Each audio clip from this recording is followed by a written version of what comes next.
Hi, and welcome to another one of my live Snappy Chats on LinkedIn and also YouTube these days and Facebook, but mostly on LinkedIn is where I'm focused. I'm Christine Bell, but this is not about me. This is about learning and growing together. And the reason why I started these Snappy Chat about a year and a half to almost 2 years ago was because I felt quite lonely in my business being a one-man band. And I found making friends and associates on LinkedIn, actually, of all places, have really helped me feel less alone and much more supported when we go through challenges. And believe me, we all go through challenges when we're building a business. Even if it looks smooth on the outside from everyone to watch on, it's usually there's a lot of challenges in there. And I'm super excited for my guest today. It's Royce from Arizona. And he used to be a massive radio host in the US. So I'm pretty sure he's gonna teach me how to do radio today, hopefully, because I'm literally just doing this on the fly, on the go, learning as I go and growing. So, Royce, please, you are a marketing strategist as well and a fantastic copywriter, and I love watching your shares on LinkedIn as well. And I'm very excited for this conversation. But please share a little bit more about yourself. Well, thanks so much, Christine. And massive is kind of a strong word, but I've certainly been around it over 30 years.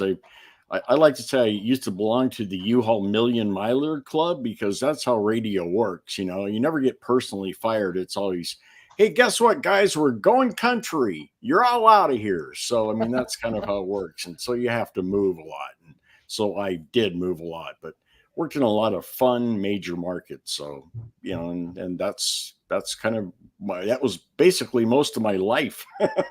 Wow, I learned Yeah. you told you adaptability then, hey? Hello, Oh, Tommy. Tommy's absolutely. here. Yeah, absolutely. It's once again you got to have not be afraid of change, I guess is the best way to put it, because you're gonna have it no matter what. But And isn't that a recipe for life, hey? absolutely, whether you get ready for it or not. And that's kind of how I got into marketing because I did mostly morning shows. And so you're up, I usually from 5 to 9 or 6 to 10 a.m. And by the way, the hard part isn't getting up at 3:30 in the morning. It's being funny at 5 o'clock in the morning. That's the Yeah. hard part. And but you're home by 11 o'clock or so in the morning, and I realized, hey, you know what? I've got a whole day here. So that's when I started studying marketing, and that's when I really got into some serious helping small businesses mostly. I love that because that's a big thing, learning to be funny at 5 o'clock in the morning. So no doubt you might have some tips on that. But two, Yes. I Here's have a I tip: have a no one cares that your cat died. They don't care. I'll Play remember the that. next song. Shut up and play the music. Yeah. Fair enough, fair enough. Although I do care about animals a lot, but yes, I understand Me others might too. not might not care as much. But also, this whole thing around I just lost my train of thought here. Isn't that amazing? When we're talking about cats now, but that's a whole nother conversation. So, in terms of coming into marketing, one of the things that I found that I'm really passionate about is actually helping small business owners. I used to work only with big businesses, and then came a little lockdown in Australia that was pretty harsh.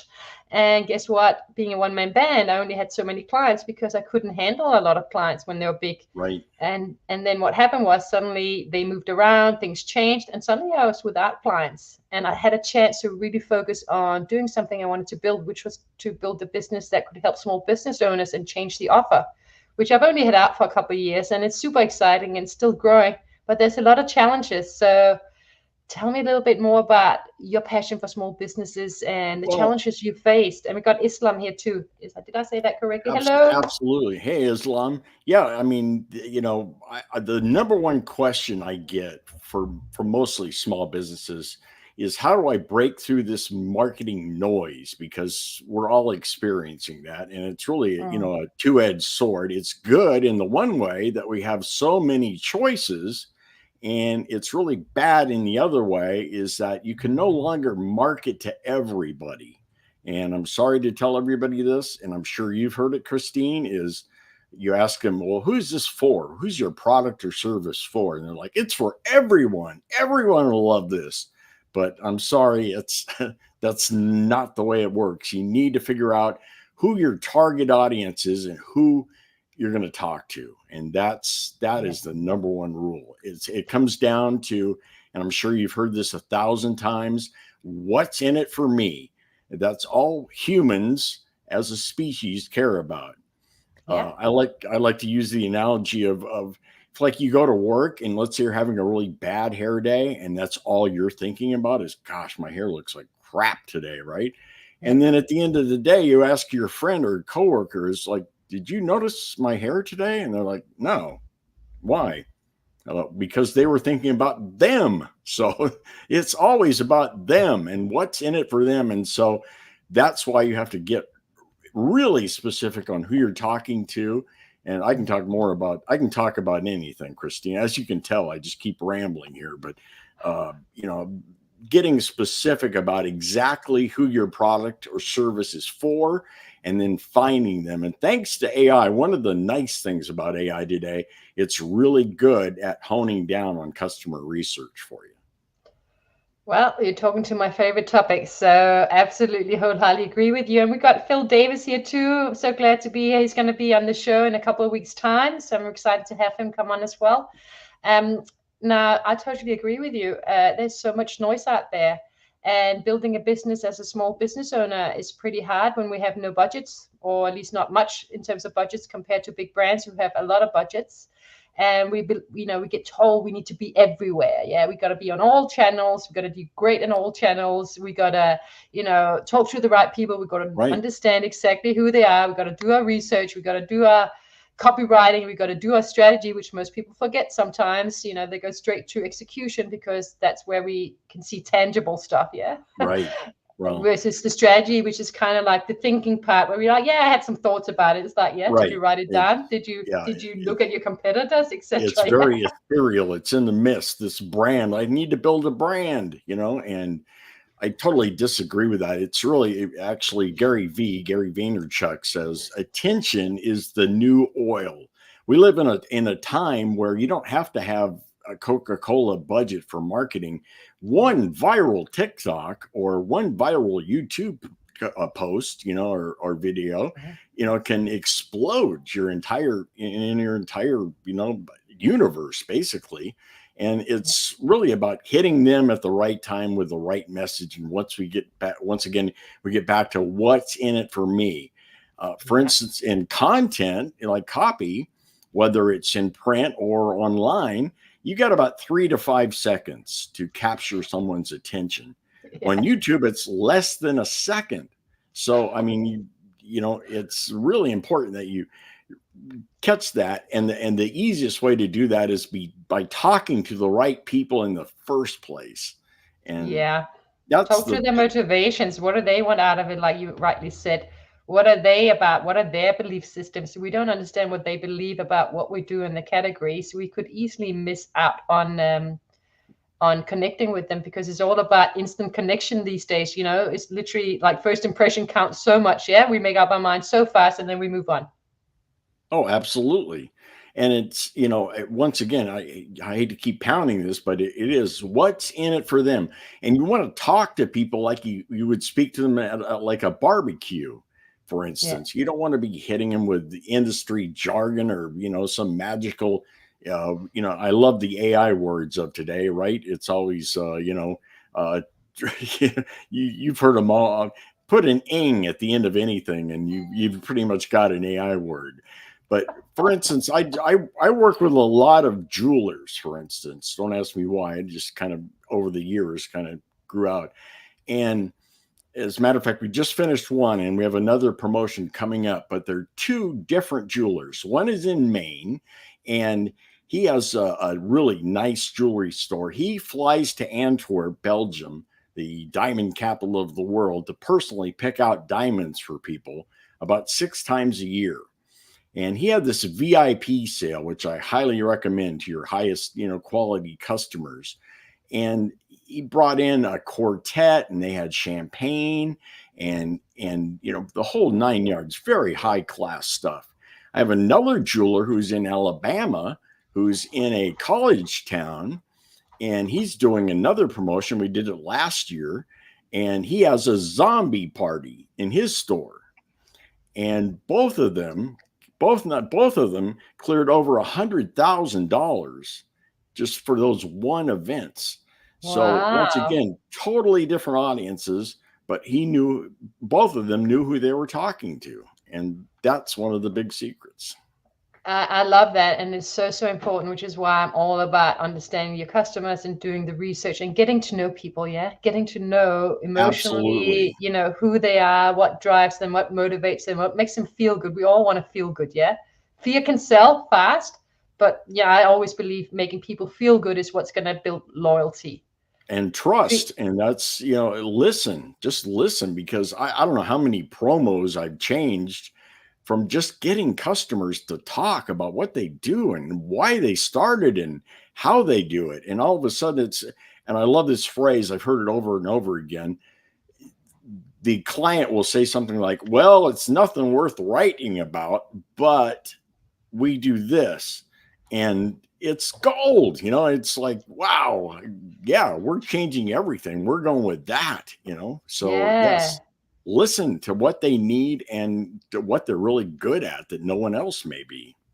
And I think you just touched on something else, which is you got to stand out in some way and form, both in terms of what you're about, especially if you're a small business owner. It's not just what you do sometimes, it's also how you do it, what you're putting into it. Like you just said, your passion, your drive. So your personal brand gets in there a little bit in the message too to stand Right. out. But what I love was this whole thing around different events. How do we cut through the noise by making impact?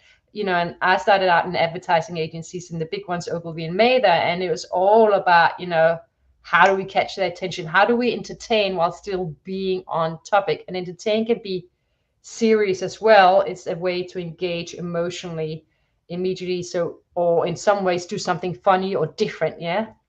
Oh, you bet.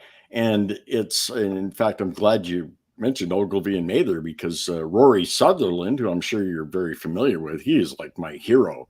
If you haven't studied, just jump on YouTube or Google Rory Sutherland, and he definitely thinks outside the box, and it's totally different than what we've all been taught or what Yeah. we've seen for the last 20 years. Look at all the mainstream media now. They don't know how to compete with what's happening in social media. They're trying to play catch up now. And Yeah. they're all starting to lose money, and they're starting to, somebody's too many meetings, Christine, way too many meetings. That's the problem with Well, advertising today. as a small business owner, maybe this is controversial. I'm kind of excited for the fact that we are changing the landscape of the big corporates, yeah, because big corporates have been Absolutely. ruling for so long, and small businesses have. I'm not trying to be a victim, but they do it pretty hard, yeah. It takes a special soul to start your own business and persevere. So you persevered for a long time. So maybe tell me a little bit, if you don't mind. Thank you, Shafiq has just come on saying, brilliant work, Christine and Royce. We appreciate you. Um, what are some of the ways that you have learned to be resilient and keep going, because it is not easy to be a small business owner? No, it isn't.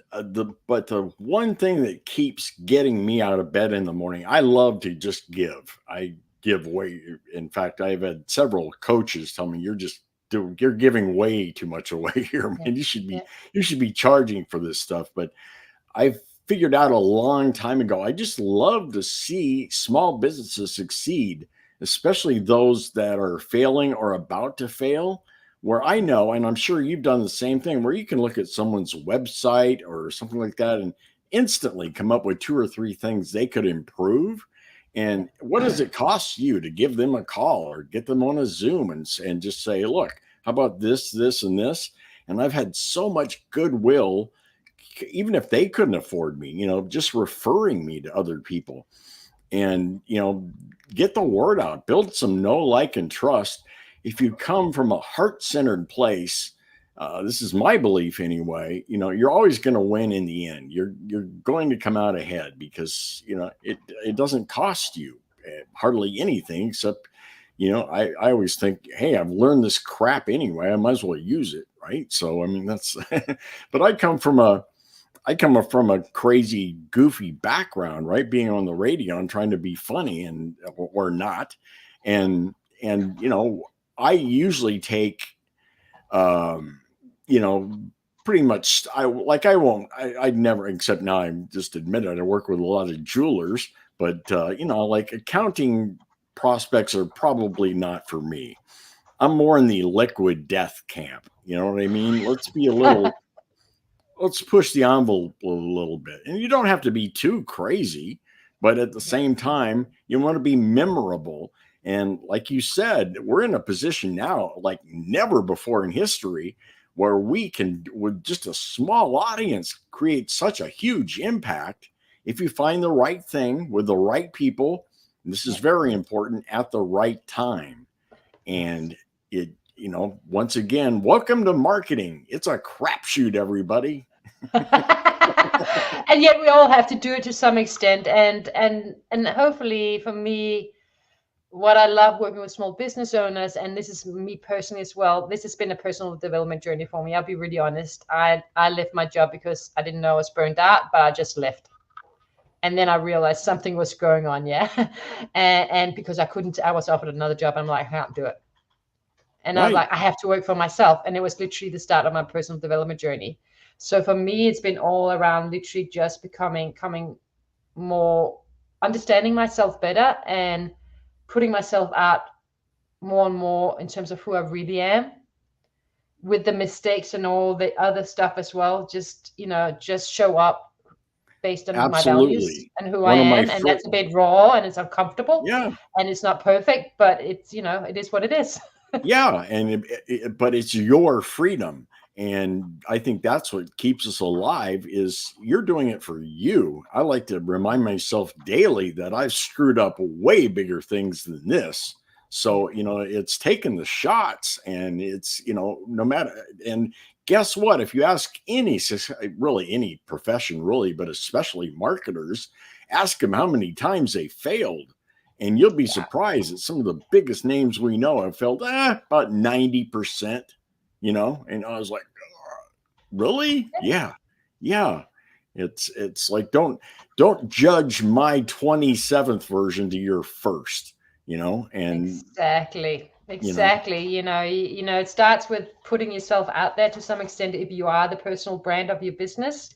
But even if you have a product to offer, like a jewelry or skincare, there's still much to be said for the founder in terms of adding that into the mix to stand out and give personality, so we can build that know and like and trust, because we're all longing to feel something or get that instant, or I kind of connect with this person. Right. And the products. And it's listening. Once again, I have another jeweler. Great. That's all Royce does is jewelers. No, but well, that's good. They got some diamonds that can pay you. Yeah, I wish. Yeah, believe me, I've tried. But he not only had a great jewelry store, but he's also an incredible designer. He was a much better artist than I ever thought. I said, well, we got to jump on that. So I convinced him to start selling his jewelry as created by Josh. And he had never even thought of that. He was afraid of doing that. And now it's his number one selling line. And his name is at all these shows. So, you just never know. Just listening to somebody, what kind of gems, what little gold nugget is going to drop out. And do the same for yourself. You've got to get in that mindset. Keep trying, keep failing, just fail fast. I mean, that's and it's all you, it's for you.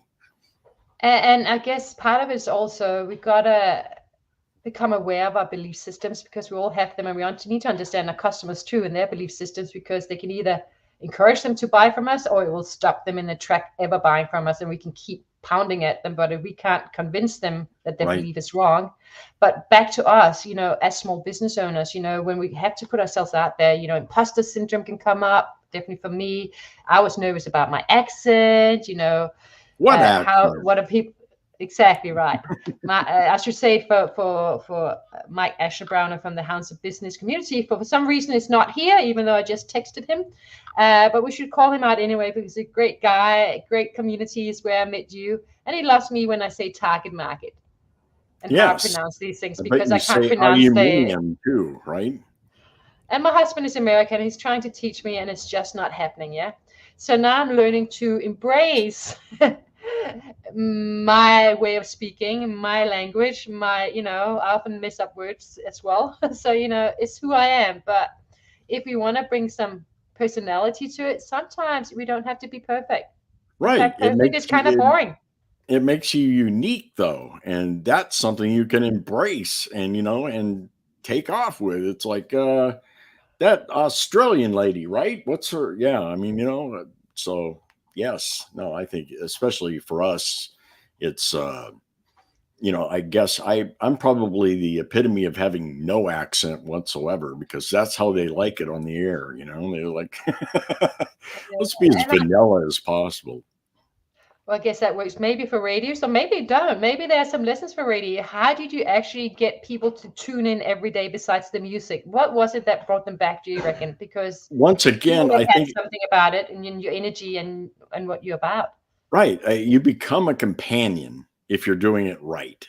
You become a companion, and you can. I was joking about nobody cares if your cat dies, but they do care about it. Just like you'll see on LinkedIn.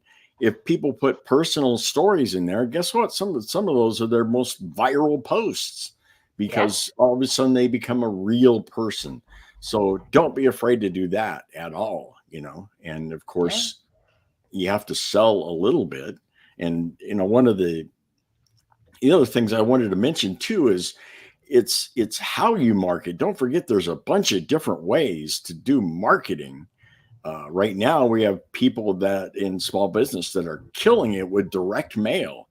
I should say direct lumpy mail, and that's mail that you get with something in it. It's usually something obviously small, flattish, but nobody's going to throw away a letter with something in it, and that's Are been you talking taken off. about like a real mail through the mailbox? Are you Yeah, talking just a about letter. It email? can just Yeah. be a letter with, it used to be the old days, they'd put like a penny in or a quarter or something, but there's something in here. They're going to open it. So, Mhm. yeah, I could talk for an hour about direct mail. That's really how I started. But, the other thing that's taking off now is gift cards.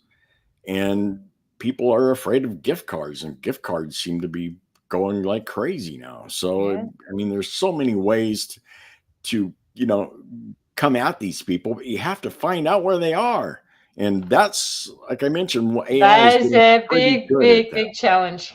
Yeah. and and there's no such thing as one size fit all. Yeah, so Nope. I one of my recent client is building a in-home vet service in Australia, and Awesome. she's looking for investors as well. It's really exciting.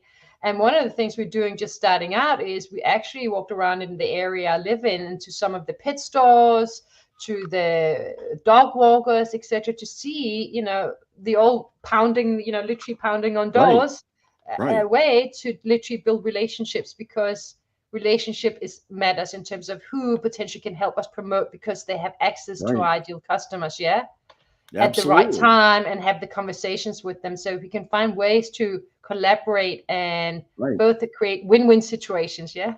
Absolutely. But I mean, don't forget to think about things like, I don't know if it's allowed in Australia, but if you could get a copy of everybody that applied for a dog license, for instance, Yeah. there's a list for you right there. So, Exactly. So you just got to think out of the box, which you out of the started off by box saying, think all the out of the box in time. this world, because, people like, when people see the same many times, we're so busy all day, it just goes in and out. Yeah. And even if they liked it at the Absolutely. time, they don't remember at the end of the day. It's just noise. And especially these days when we can stream or, fast forward through commercials or, whatever, it's really tough to get your message out. So you've got to think outside that box. And just because it didn't work in the past, nothing is really new in marketing. I'm sorry to say, where it's just the delivery method now is, Yeah. but human nature is pretty much the same thing. People like to buy, but they don't like to be sold. One of my favorite quotes of all time is from Gary Halbert, a famous copywriter. And he said, if you want to sell hamburgers, find a hungry crowd. And that's it. That's it right there. I mean, you've got it. And make sure that they are not vegetarians. So this is belief Yes, systems too. exactly. Exactly.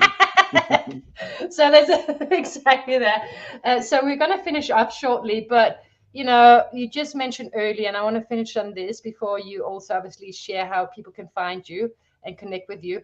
Um, it's tough building a business. It's tough gig, and you said you love working with companies that are close to failing. Yeah.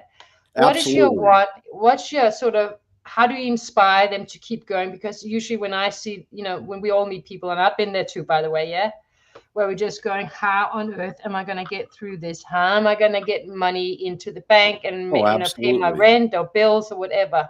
What is Yep. your sort of Yep. inspirational I would love conversation to with them? hear from people. You can connect with me and you can message me, but I'm totally open to connections. I Yeah, just love talking about business stories, really, because you may be missing something.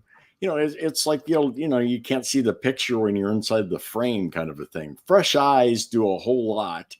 And I'd love to talk to people that are struggling right now. And don't worry about cost. We'll worry about that later. But let's pick out a couple ideas you can try right away yeah, that will, get you moving in the right directions, or maybe things you haven't thought about before. yeah. Maybe your advertising is working great. I'm also a licensed certified marketing coach. So, and I've been doing that for 18 years now. Yeah. So, I mean, everything from, you know, I'm not big on business plans. I hate doing those, but we have accountants for that. But, if it's just customer experience, for instance, things like that, let's talk. I'd be glad to talk to anybody. Yeah. As you And can the tell, I thing like is, to talk. which is always great, and this comes back to why I actually started these snappy chats, is it can get really lonely in a small business. Even if you have a Absolutely. couple employees, if you're the founder sitting at the top, it can get really, really lonely. And what I have found has helped me through some tough times is the fact that I started reaching out on LinkedIn. I started building relationships and connections and friendships even. And sometimes it's all it takes is just having conversation with you, for example, or Mike or someone else. And we kind of remember we're not in it alone completely. We might feel alone, but we're not really alone. We all go through different challenges, and a lot of them are the same challenges. Yep. So and we all have ups and downs, and if we can connect with each other and collaborate and at least just be there for each other, or have some advice in different areas that we're not specialist in, then that really helps us see through a lot of the tough times, to get that motivation back to go, okay, I can do this. Yeah, I can do it. Absolutely. And there are so many great people on LinkedIn that I've met, so many, that are just have done so much for me. And hopefully I've reciprocated. But, I mean, I just love the people I've found on Yeah. LinkedIn, much better than most other platforms, if I Me do say so too. myself. Yeah, me too. And it's really, sometimes it's just paying it forward, and you just gotta trust that if you pay Absolutely. forward somewhere, the universe notice, and it will come back to you in a different way. You may not know when and where, but it will come back. You bet. Absolutely. Well, thank you Couldn't so much agree for your more. time. I really Thank you appreciate so having you much on. for inviting me. This has been a blast. It goes Kidding so me? fast. It I used to do does. 15. I used to do 15 minutes, and Mike was like, "Okay, that's a little bit too fast." Oh, believe but me. but Yes. half an hour. We don't know how people are going to tune in when they tune in, which is why I like them being live, because they stay on our LinkedIn profiles, and that way people can watch them when they want to. Well, thank you so much, Christine. This has been awesome. And let's do it again. I'd love to do it Uh, again. We'll come up with something Wonderful. else. Absolutely, sounds great. Thank you so much for your time, and thank you for everyone watching in the future or right now. We appreciate you all. So take care. Thanks, everybody.